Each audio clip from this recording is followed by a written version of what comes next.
African swine fever outbreak on the mainland spreads to Guangdong.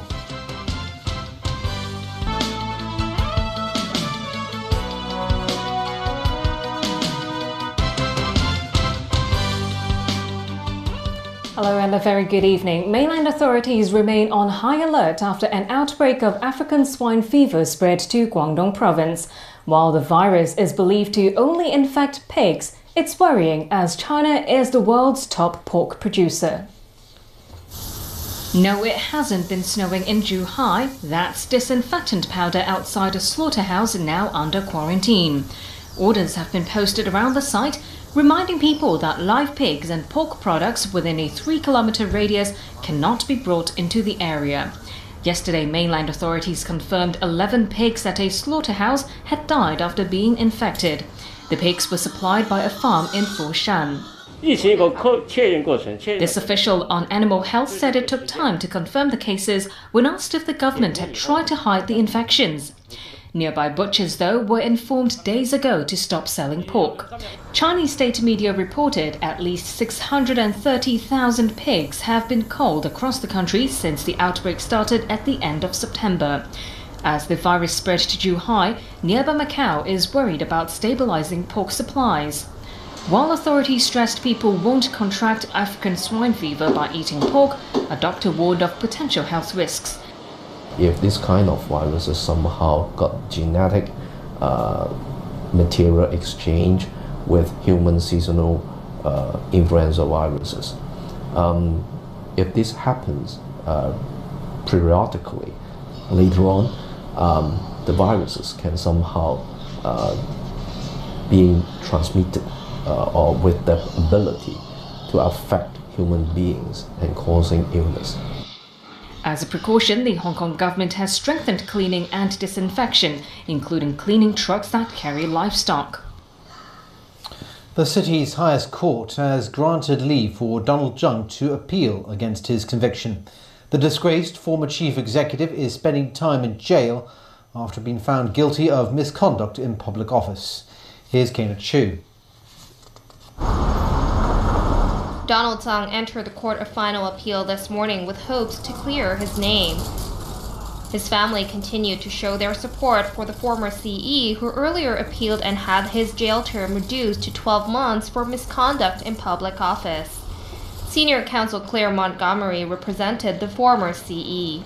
Montgomery said even if a senior civil servant makes a misjudgment, not every error of judgment can be regarded as serious enough for criminal liability. She noted that jurors had been misguided during the trial as it was necessary for them to determine whether Tsang, while he was in office as CE, deliberately concealed his conflict of interest or knew it was unlawful not to declare a deal with a businessman. On behalf of the prosecution, senior counsel David Perry argued directions given to the jurors were designed to meet the circumstances of this case. Chief Justice Geoffrey Ma gave the green light for the case to go before the Court of Final Appeal, saying it is reasonably arguable. Donald Tsang did not apply for bail. His son and wife thanked the press for the attention as they left the court building. The appeal hearing will take place on May 14th next year to discuss matters such as how jurors were given directions in the past. In February last year, Donald Tsang was found guilty of misconduct in public office. During his term, he did not disclose a plan to rent a luxury penthouse from businessman Bill Wong, a major shareholder of Wave Media.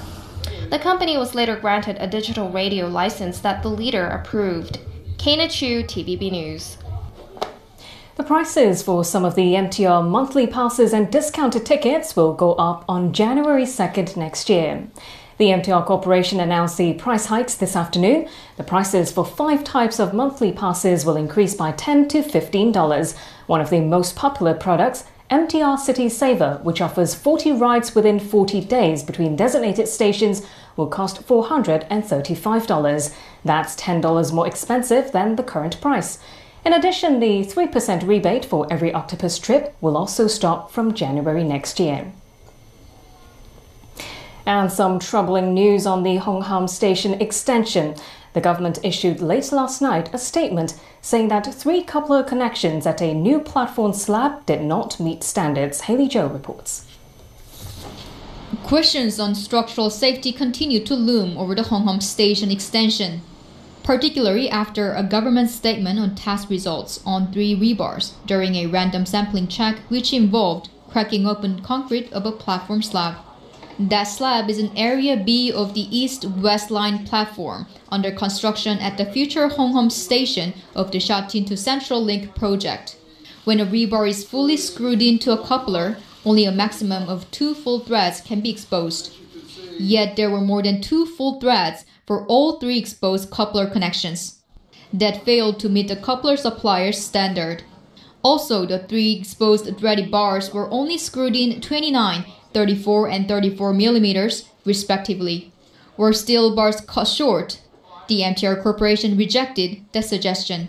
While the railway company emphasized varying degrees of coupler connections may not mean they were ineffective, an engineer has reservations. In principle, the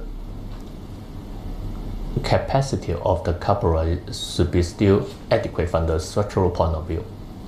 The only thing is the risk will be increased, and also the factor of safety has been reduced. The worst case scenario, he said, would be to tear down the structure and rebuild from scratch. Haley Joe, TVB News. The US Federal Reserve has raised its key interest rate for the 4th time this year to a range of 2.25% to 2.5%. Fed Chairman Jerome Powell said the rise reflects the US economy's continued strength. It means higher borrowing costs for consumers and businesses. But Powell said that while the US economy underwent a good year this year, it could see a slowdown in 2019 in the climate of the tariff wars and other unforeseen events. He said only some further increases are likely. The Fed's move comes despite President Donald Trump's recent attacks on the rate hikes and Powell personally. Trump complains the moves are threatening the economy. Powell said the statements have no bearing on the central bank's policy making. Political considerations have played no role whatsoever in our discussions or decisions about monetary policy. We're always going to be focused on the mission that Congress has given us.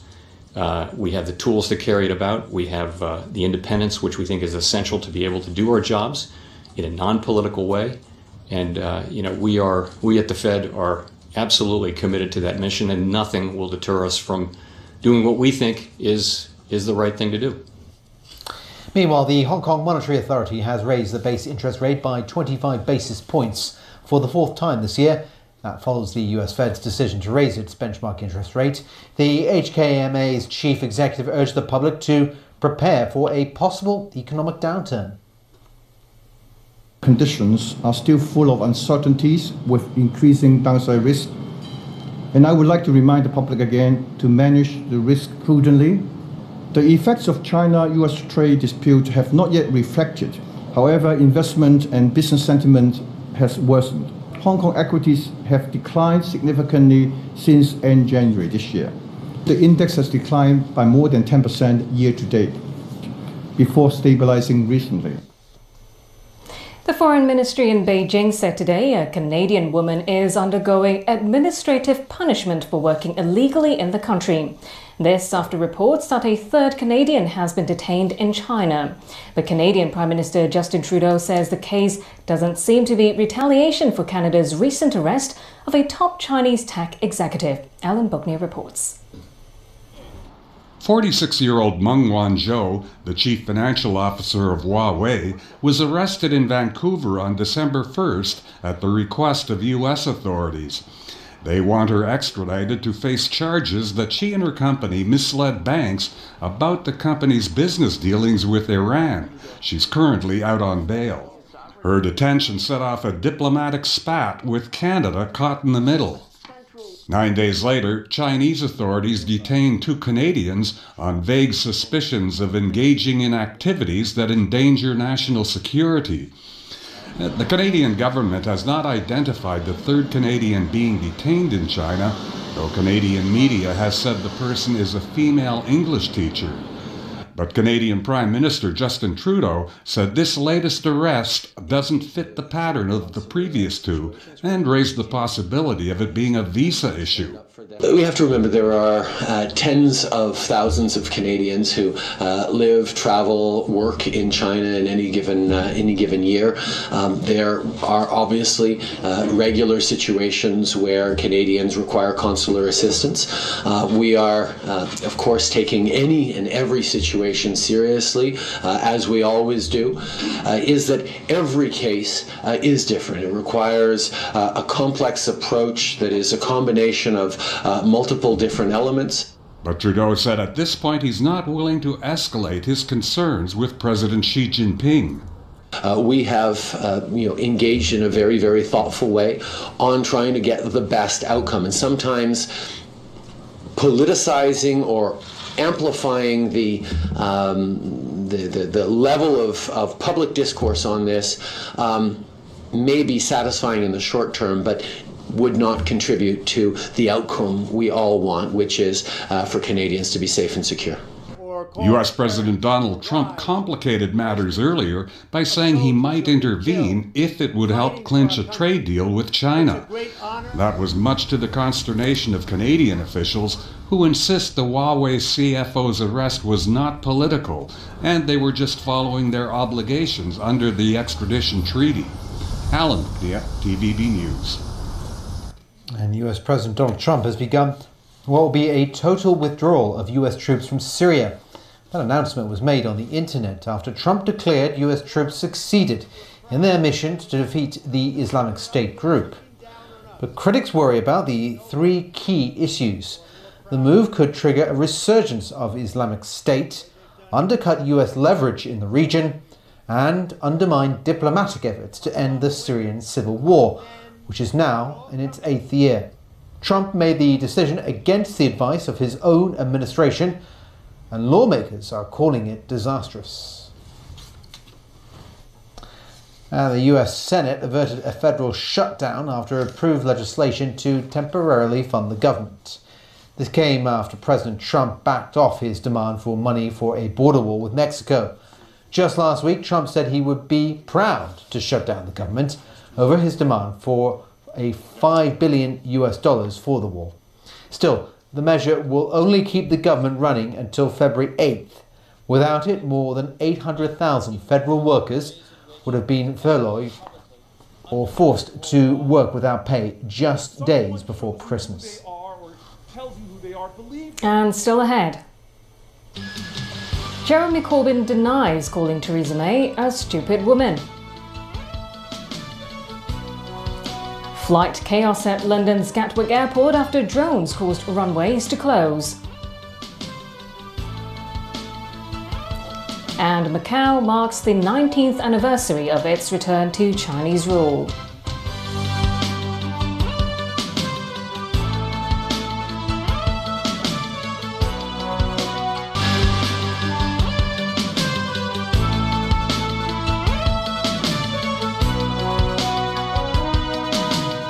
Welcome back to TVB News. Stupid woman. That's what Britain's Labour opposition leader is accused of calling Prime Minister Theresa May.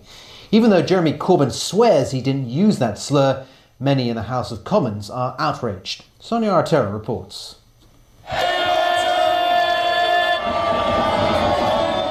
And just like that, Corbyn was caught on camera appearing to call the Prime Minister a stupid woman.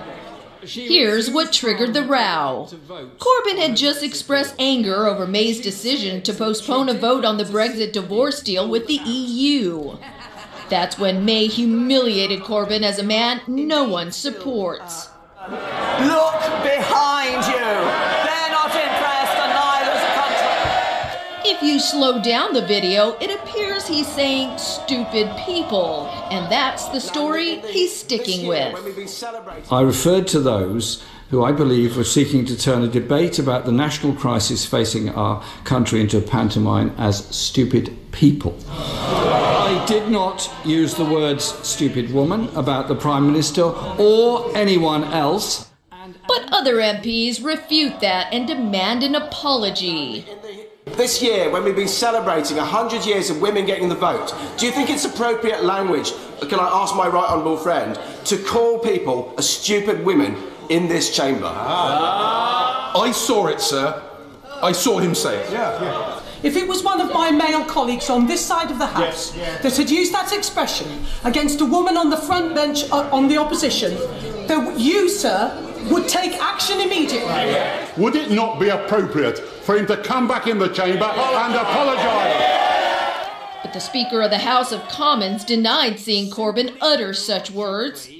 I cannot be expected to deprecate the behaviour of an individual which I did not witness. One female lawmaker then accused the Speaker of calling her stupid. Why it is that when an opposition member found that you had called me a stupid woman, you did not apologise in this chamber? Perhaps it's like that Yanny or Laurel internet debate that has the world divided. Laurel. Laurel. Laurel. In the auditory illusion, Laurel is the correct word, but played at a higher pitch, which younger folks can easily detect, it sounds like Yanny. Yanny.